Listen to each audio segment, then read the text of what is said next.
Happy 2019 everyone, I hope you had a fantastic holiday season and a fun, safe New Year's. 2018 was such a killer year for games, wasn't it? Being 5 years into the generation, developers are really squeezing every bit of juice out of these systems, and the Switch continues to find its footing releasing quality exclusives. We've got some amazing looking games coming really soon, but before we dive into 2019, I wanted to take some time to reflect on the year that was 2018. I truly believe we're in the midst of a JRPG renaissance, and 2018 saw some of the best titles yet. We continued the yearly tradition of an Atelier release, with Koei Tecmo releasing not one but 4 Atelier games. The throwback trend continued in style with the releases of Sphear and Octopath Traveler, and we also saw the return of Dragon Quest to home consoles in the West for the first time in over a decade with Dragon Quest XI: Echoes of an Elusive Age. Suffice to say, there was something for everyone this year, and as a JRPG fan, I was ecstatic. But how did they all end up? Did they actually deliver? Let's get into that. Here are my top 5 JRPGs of 2018.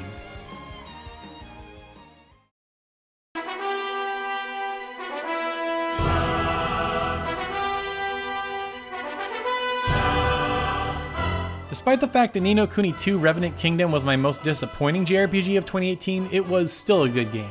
I hold the original in very high esteem, so Revenant Kingdom had a lot to live up to. For now though, let's talk about what Ni no Kuni 2 did right. Once again, Level 5 absolutely nailed the visuals. Not only is the resolution higher, but so is the frame rate. It looks absolutely stunning in motion. The world is gorgeous once again. My favorite town in the game, Goldpaw, was such a joy to explore. I loved slowing down to enjoy the finer details throughout. There were plenty of other breathtaking sights to behold as well. I was also never bored while playing. If I ever grew tired of the main story, I could venture out to do side quests, recruit people to my kingdom, or engage in one of the many skirmish battles. The most addicting aspect of Ni no Kuni 2 had to be the kingdom building feature. You start small, but as you fulfill tasks for others and recruit new people, your kingdom grows into a sprawling metropolis. The amount of buildings to level up and people to recruit is staggering. I was hooked for dozens of hours with this feature alone. It's too bad the story and characters didn't quite deliver. I hope Level 5 gets a chance to make at least one more to deliver another masterpiece.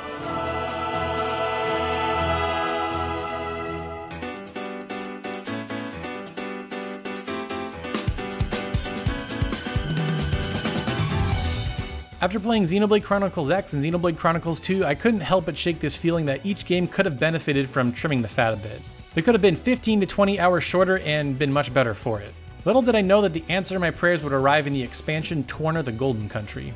What I love most about Torna is that it proves you can have a solid, compelling RPG and it doesn't have to be a 100+ hour epic. In fact, you can finish the game in about 20 hours and feel very satisfied. Aside from a better length, Torna also makes the combat system more inviting and fun. Trying to grasp the combat intricacies of Xenoblade Chronicles 2 took a good 20 to 30 hours as new features kept piling on top of each other. The blade gacha mechanic also got old fast. Torna fixes both by simplifying the combat and assigning a set number of blades to each character.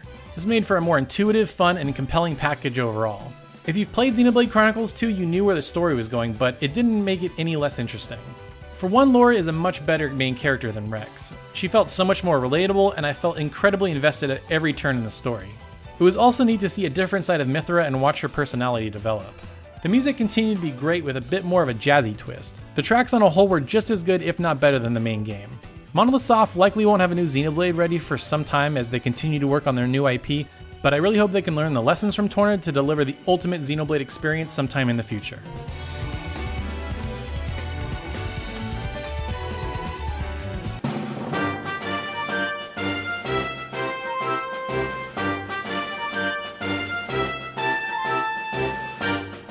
I've been trying so hard to get into the Dragon Quest series over the years, and I finally hit my stride in 2018 with Dragon Quest XI: Echoes of an Elusive Age. For starters, it's one of the most beautiful games I've ever played.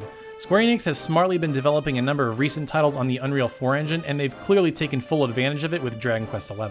Every piece of this game, from enemies, weapons, characters, to environments, looks stunning. I also don't put this lightly when I say it has the best collection of towns in any JRPG.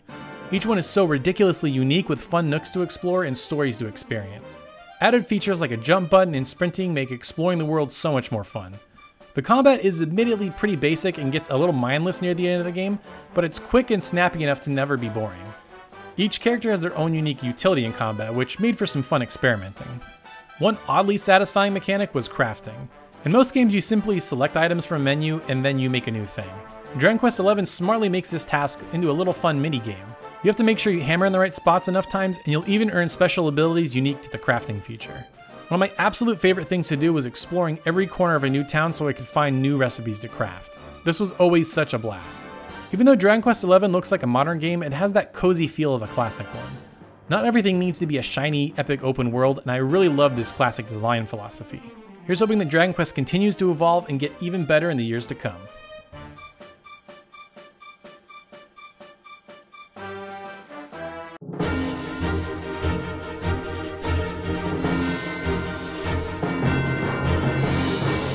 When Valkyria Chronicles 4 was announced, I could hardly believe my eyes. The original was one of my all-time favorite games, and one of the very few that made me cry. When I saw that Sega was bringing the series back to consoles with a few added twists, I was all in. Not only was the level design more varied and interesting, but we got an all-new class with the Grenadier. Gone were the missions of scout cheesing your way to victory. Sega smartly designed new, interesting missions and objectives. For the first time, I played a Valkyria Chronicles game more defensively than offensively, and I loved it.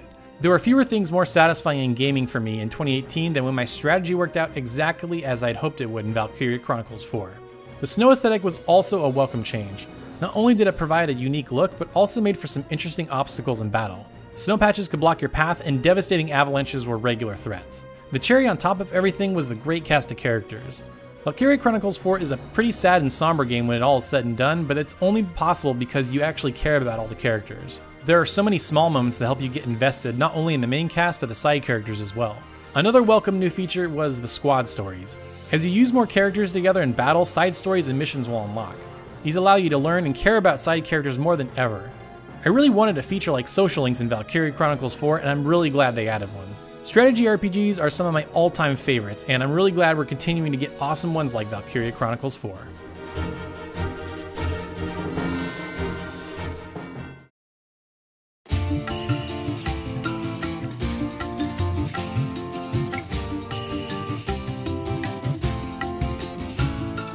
For my number one pick, it wasn't even close. It had to be Octopath Traveler. Yes, there is no overall connecting story, but that didn't matter. Everything else was just so good. Right away, the game hits you with its visually stunning art style, combining a classic sprite look with modern, high-definition flourishes. The music was absolutely majestic, starting with the title theme all the way through each of the 8 character stories. I loved how distinct each character's theme was and how well it matched their personality. In case it wasn't obvious from other past videos, this was also my soundtrack of the year.